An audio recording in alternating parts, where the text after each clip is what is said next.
नमस्कार, बहुत स्वागत है आप सभी का बड़ी खबर में और मैं हूं आपके साथ चेतन पाठक। इस बुलेटिन में हम बात करेंगे दिन की 4 बड़ी खबरों की। पहली खबर रतन लाल कटारिया के निधन से जुड़ी हुई है। सांसद रतन लाल कटारिया के निधन पर सीएम समेत तमाम दिग्गजों ने उन्हें श्रद्धांजलि अर्पित की। दूसरी खबर अंबाला से है, जहां हैंड ग्रेनेड मिलने से इलाके में हड़कंप मच गया। तीसरी खबर फरीदाबाद से है, जहां दबंगों ने व्यापारी को घर में घुसकर पूरी तरह से पीटा है। और चौथी खबर साइबर सिटी गुरुग्राम से है, जहां एक मॉडल को गोली लगने के बाद अस्पताल में लाया गया, लेकिन दिल्ली और गुरुग्राम पुलिस सीमा विवाद में घिरी रही।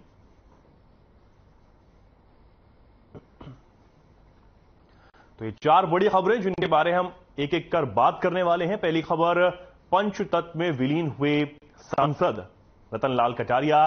दूसरी खबर अंबाला से है, जहां अंबाला में हैंड ग्रेनेड मिला है, इसकी जांच पुलिस कर रही है।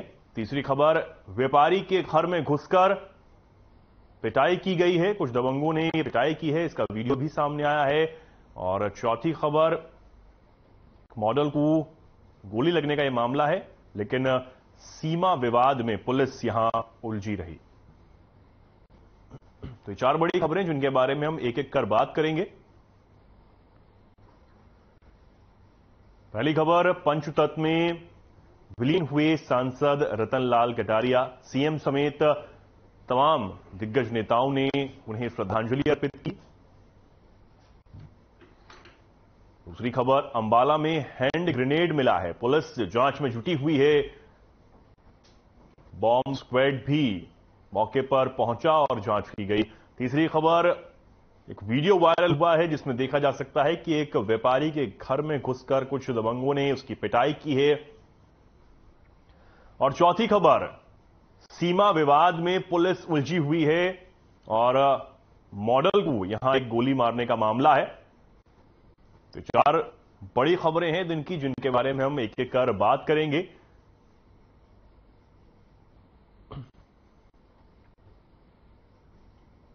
आज सांसद रतन लाल कटारिया पंचतत्व में विलीन हो गए।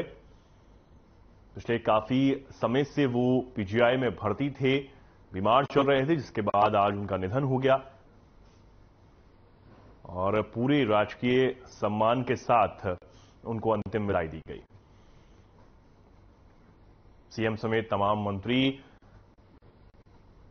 मंत्रियों ने परिवारजनों से बातचीत की और साथ ही रतन लाल कटारिया को श्रद्धांजलि अर्पित की।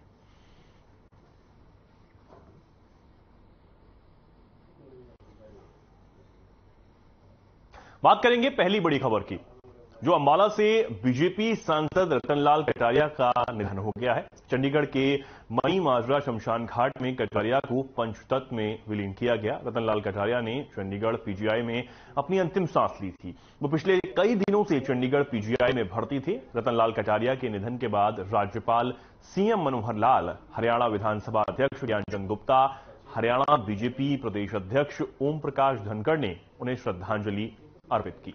तो वहीं नेता प्रतिपक्ष भूपेंद्र सिंह हुड्डा ने भी रतन लाल कटारिया के निधन पर शोक व्यक्त किया।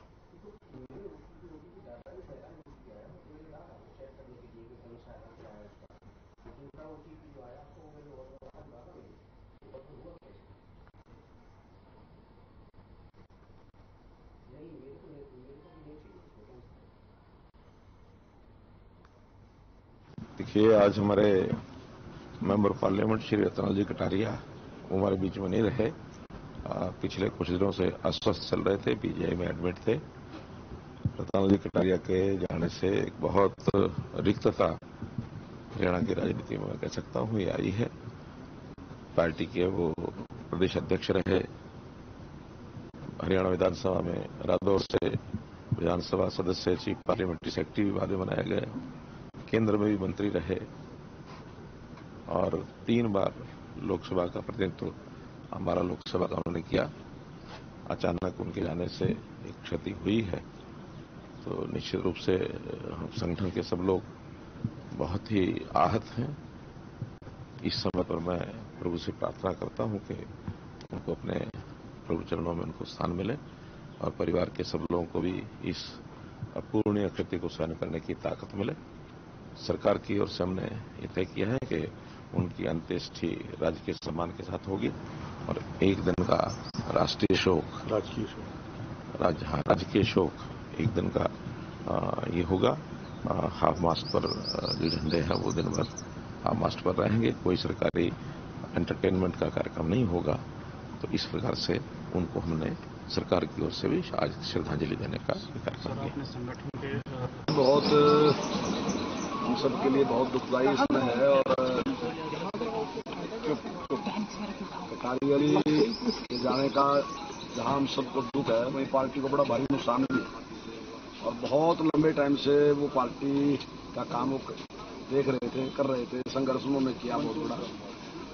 और हम जैसे जो के बाद कार्यकर्ता है तो हमारे मार्गदर्शक भी है। मैं समझता हूँ जब 1991 में मुझे टिकट मिला सबसे पहले वही वहाँ पे उसकी जानने के लिए उसके लिए आए थे और व्यक्तिगत भी मेरे मतलब मेरे मित्र भी थे और मार्गदर्शक थे।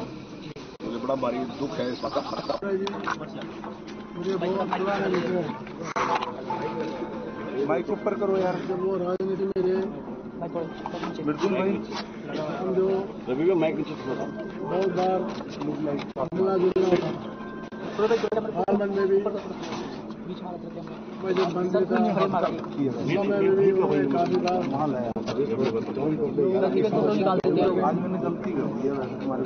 विशेष करके मजदूरों की समस्या के बारे में स्वामी वर्ग के लोगों के लिए मजदूरों के लिए। रतनलाल कटारिया का सफरनामा। रतनलाल कटारिया का जन्म 19 दिसंबर 1951 को यमुनानगर जिले में हुआ। रतनलाल कटारिया ने बीए ऑनर्स की शिक्षा ली थी और राजनीति विज्ञान में एमए किया था। कुरुक्षेत्र विश्वविद्यालय से एलएलबी की पढ़ाई उन्होंने की थी। रतनलाल कटारिया 50 सालों से आरएसएस के स्वयंसेवक थे। 13 साल की आयु में बाल कलाकार के रूप में प्रथम प्रधानमंत्री पंडित जवाहरलाल नेहरू ने उन्हें सम्मानित किया था। 1985 में रादौर विधानसभा से वो विधायक रहे। 1996 में वेयर हाउसिंग कॉरपोरेशन के चेयरमैन पद पर भी वो रहे। हरिजन कल्याण निगम के अध्यक्ष और गुरु रविदास सभा के अध्यक्ष भी वो रहे। 2000 से 2003 तक हरियाणा बीजेपी के प्रदेश अध्यक्ष के रूप में उन्होंने कार्य किया। 1999 में 13वीं लोकसभा और फिर 2014 में 16वीं लोकसभा के सदस्य बने। 2019 में 17वीं लोकसभा के दौरान अंबाला लोकसभा क्षेत्र से वो सांसद चुने गए। मई 2019 में केंद्रीय जल शक्ति और सामाजिक न्याय और अधिकारिता राज्य मंत्री बने।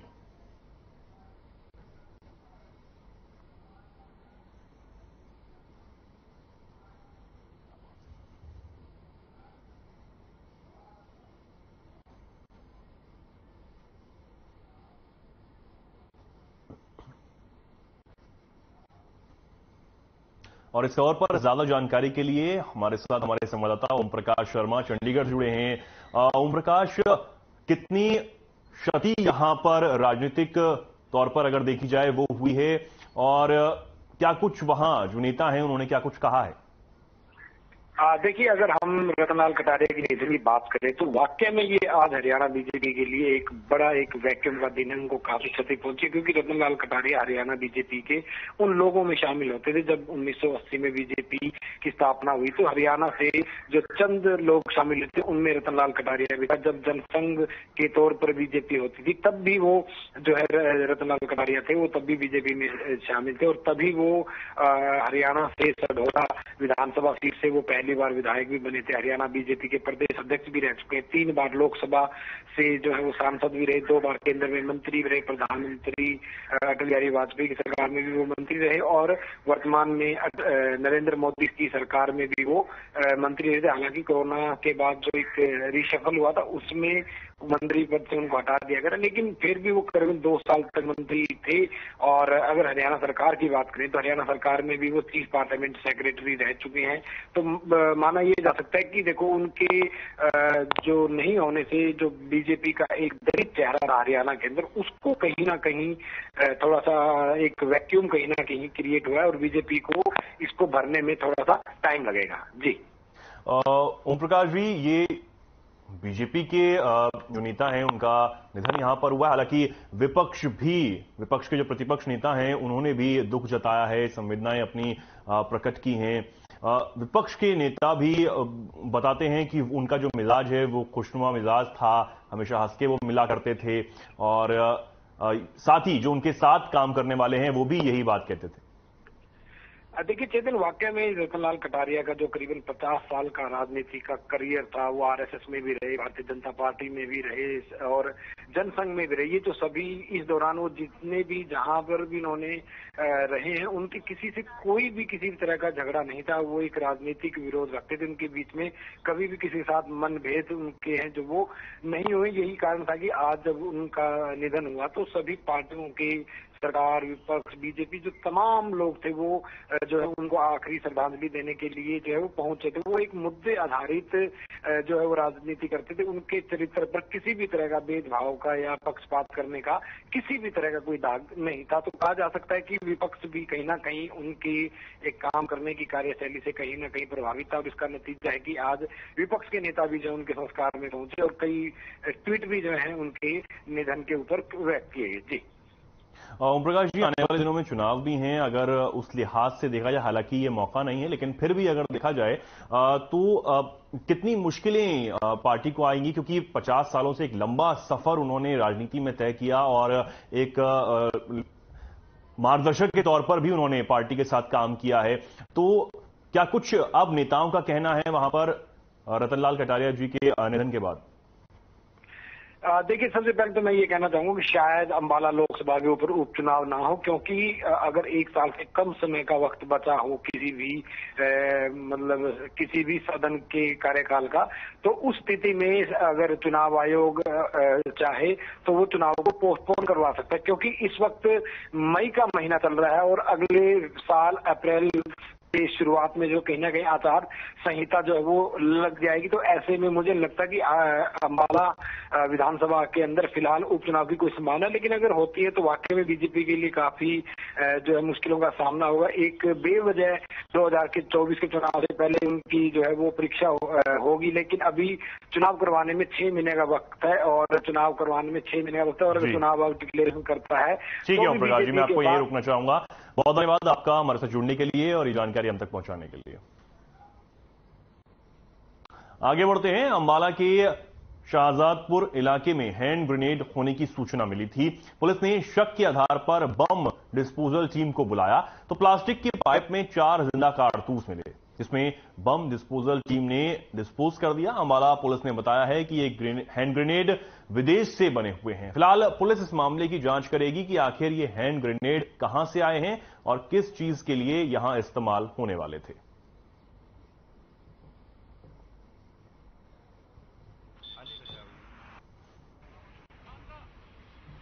एएसआई रोहतास है, वो अस्पताल पे था, जो किसी मुखबिर ने बताया रोहतास को भी कोई एक्सप्लोसिव टाइप कुछ पड़ा हुआ है यहाँ पे। तो रोहतास ने मुझे सूचित किया, जो मैंने उच्च अधिकारियों को सूचना दी और मौके पे पहुंचा। यहाँ पे एक पाइप जो दोनों तरफ से बंद था और शक के आधार पर मतलब कुछ ऐसा लगा जैसे कुछ एक्सप्लोसिव टाइप कुछ पड़ा है। तो हमने बम डिस्पोजल टीम को मौके बुलाया और सीन ऑफ क्राइम टीम को मौके बुलाया। तो उन्होंने इनको चेक करके, जिसके अंदर 4 ग्रेनेड हैं, जिंदा ग्रेनेड हैं 4, और उसको सुरक्षित रखवाया गया और आगे तफ्तीश अभी जारी है। हमारे से खबर, जहां हैंड ग्रेनेड मिलने की सूचना पुलिस को मिली, जिसके बाद पुलिस और बॉम्ब स्क्वाड टीम को मौके पर बुलाया गया। इसके बाद बम डिस्पोजल टीम ने वहां बम को डिस्पोज कर दिया। हालांकि पुलिस इस पूरे मामले की जांच में जुटी हुई है कि कहां से ये लाया गया था और कहां इसका इस्तेमाल किया जाना था, कैसे वो यहां तक पहुंचा है। ये तमाम चीजों की जांच अब पुलिस करने जा रही है। शाहजादपुर इलाके में हैंड ग्रेनेड मिलने की ये सूचना मिली थी, जिसके बाद पुलिस ने कार्रवाई करते हुए तुरंत बॉम्ब स्क्वाड टीम को मौके पर बुलाया और वहां देखा गया कि एक पाइप के अंदर हैंड ग्रेनेड मिला है और उसके बाद उसे हालांकि डिस्पोज कर दिया गया। पुलिस पूरे मामले की जांच में जुटी हुई है कि यह हैंड ग्रेनेड कहां से लाया गया है। हालांकि शुरुआती जांच में यह सामने आया है कि यह विदेश में बना हुआ है, लेकिन अभी पुलिस पूरे मामले की जांच में जुटी हुई है।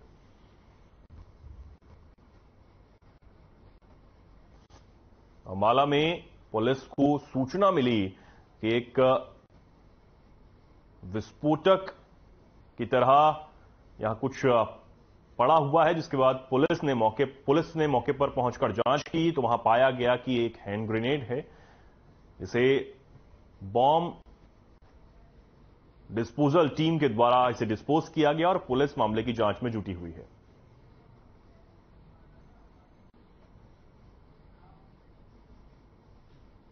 और इस खबर पर ज्यादा जानकारी के लिए हमारे साथ हमारे संवाददाता नरेश सैनी जुड़ गए हैं। नरेश, क्या कुछ ये पूरा मामला है, कैसे पुलिस को इसकी सूचना मिली और अब पुलिस को जांच में अब तक क्या पता चला है? जी बिल्कुल, देखिए मैं बताना चाहूंगा कि अंबाला में पहले भी ऐसे जिंदा बम नारायणगढ़ में मिल चुके हैं और एक बार फिर कल जो है ऐसे हमको पुलिस को सूचना ग्राम वासियों ने दी कि यहाँ पर कुछ संदिग्ध वस्तु उन्हें नजर आई, तो उन्होंने पुलिस को इसकी सूचना दी और पुलिस तुरंत मौके पर पहुंची और उन्होंने जांच की और वहां का मुआयना किया और एक जो पाइप के अंदर 4 हैंड ग्रेनेड थे उनको कहीं जाकर देखा और इसके साथ ही उन्होंने बम डिफ्यूज जो टीम है उसको साथ लेकर गए और उनको डिफ्यूज किया। इसके साथ ही अभी जांच में जुटी है पुलिस की आखिरकार ये हैंड ग्रेनेड कहां से आए और क्या काम के लिए इस्तेमाल किए जाने थे, ये अभी जांच चल रही है और जांच के बाद ही पुलिस बता पाएगी कि आखिरकार ये बम कहां से आए हैं। जी नरेश, शुरुआती जांच में पता लगा है कि ये विदेश में बना हुआ लग रहा है, पुलिस का इस पर क्या कुछ कहना है? बिल्कुल, देखिए जैसा कि पुलिस ने कहा है कि अभी इसकी जांच चल रही है क्योंकि विदेशी जो है ये ग्रेनेड है और यहाँ कैसे आए ये अभी इसकी जांच चल रही है और जांच के बाद ही पुलिस बता पाएगी कि आखिरकार ये किस लिए यहाँ रखे गए थे और क्या काम में इस्तेमाल इनको किया जाना था। ये अभी जांच का विषय है और इसको लेकर कहीं ना कहीं पुलिस इसकी जांच कर रही है। जी ठीक है नरेश, बहुत धन्यवाद आपका हमारे साथ जुड़ने के लिए और ये जानकारी हम तक पहुंचाने के लिए। आगे बढ़ते हैं। फरीदाबाद के बल्लभगढ़ की मार्केट में दिन दहाड़े व्यापारी को 2 बदमाशों ने घर में घुसकर लात, घूसों और ईंट से बुरी तरह पीटने का मामला यहां सामने आया है।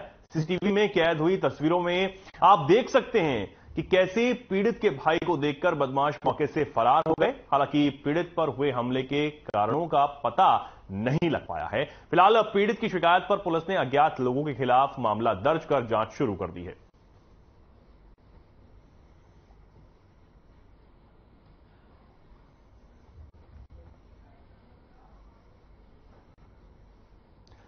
तो सीसीटीवी में तस्वीरें कैद हुई हैं। फरीदाबाद का यह पूरा मामला है जहां एक व्यापारी को 2 बदमाशों ने बुरी तरह पीटा है। हालांकि व्यापारी के भाई को देखकर जो बदमाश हैं वो तुरंत यहां से भाग खड़े हुए, लेकिन अब यह पूरा मामला जांच का विषय है कि कौन ये बदमाश हैं, क्या कुछ इस व्यापारी से उसका लेन देन था जिस वजह से उन्होंने दिन दहाड़े बुरी तरह इस व्यापारी को पीटा है। पुलिस तक शिकायत पहुंच चुकी है। हालांकि पुलिस पूरे मामले की जांच में जुटी हुई है और तस्वीरों में आप देख सकते हैं कि कितनी बुरी तरह से एक व्यापारी को 2 बदमाशों ने पीटा है और ये तस्वीरें वहां लगे सीसीटीवी कैमरे में कैद हो गई। ये फरीदाबाद की तस्वीरें हैं जहां अज्ञात लोगों के खिलाफ अब पुलिस ने मामला दर्ज कर लिया है। पुलिस पूरे मामले की जांच में जुटी हुई है। मार्केट में दिन दहाड़े व्यापारी पर हमले का यह पूरा मामला है।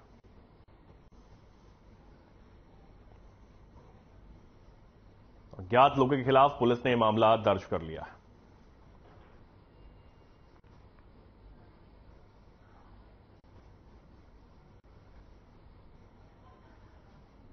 इस खबर पर ज्यादा जानकारी के लिए हमारे साथ हमारे संवाददाता मोनू पांचाल लाइव जुड़ गए हैं। और मोनू, क्या कुछ ये पूरा मामला है, कौन ये बदमाश हैं और क्या व्यापारी से इनका क्या कुछ लेन देन था जो इन्होंने इस घटना को अंजाम दिया है?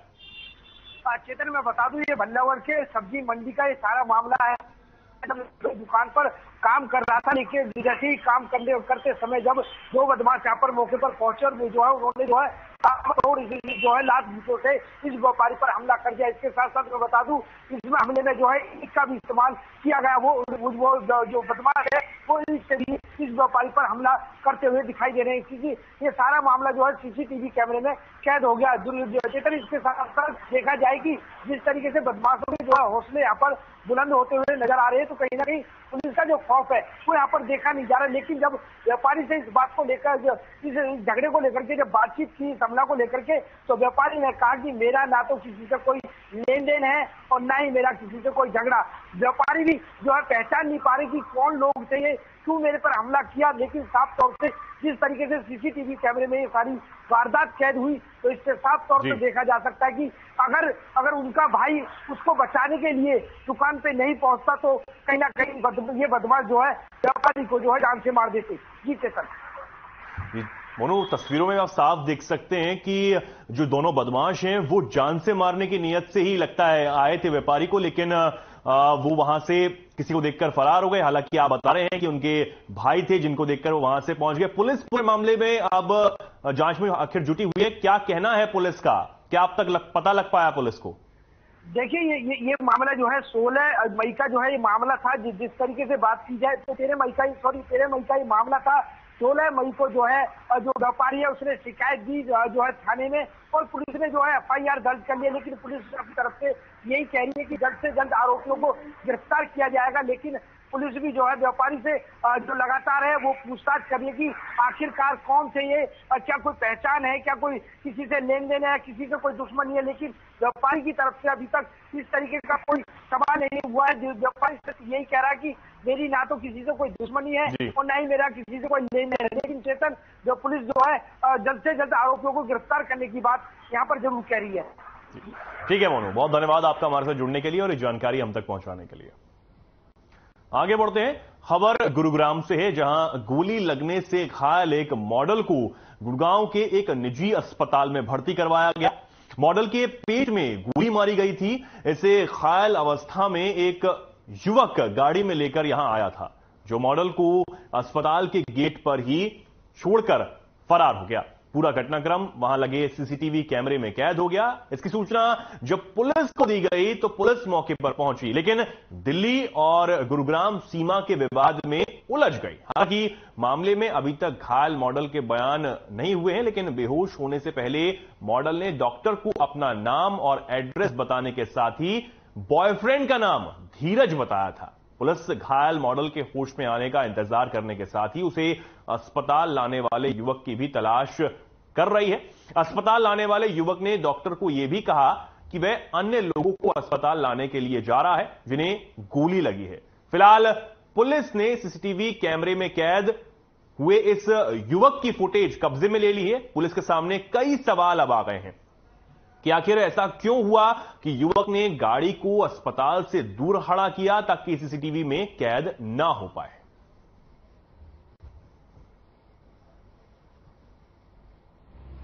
मैं यहाँ पे दिन में ड्यूटी पे था, मेरा घर पे जाने का टाइम हो रहा था। 9 o'clock के आसपास एक अननोन बंदा आया, उसने आके हमारे स्टाफ को कहा कि एक मरीज को गोली लगी हुई है, पेशेंट गाड़ी में। हमारा स्टाफ गया, पेशेंट को अंदर लेके आया। उस बंदे ने स्टाफ को बोला कि दूसरे और पेशेंट्स हैं जिनको गोली लगी हुई है, वो मैं उनको और लेके आता हूँ। उसके बाद हमने पेशेंट का ट्रीटमेंट स्टार्ट किया। लगभग 10 से 12 घंटे सर्जरी चली, जिसके अंदर की उसको 5 लीटर के अराउंड खून लॉस हुआ, जिसमें हमने उसे 8 थैली लाल खून की, 8 थैली सफेद खून की, ये सब लगाया। पेशेंट की नस फटी हुई थी, 8-10 जगह से उसकी आंत फटी हुई थी। सारी सर्जरी करने के बाद फिलहाल पेशेंट वेंटिलेटर से बाहर है।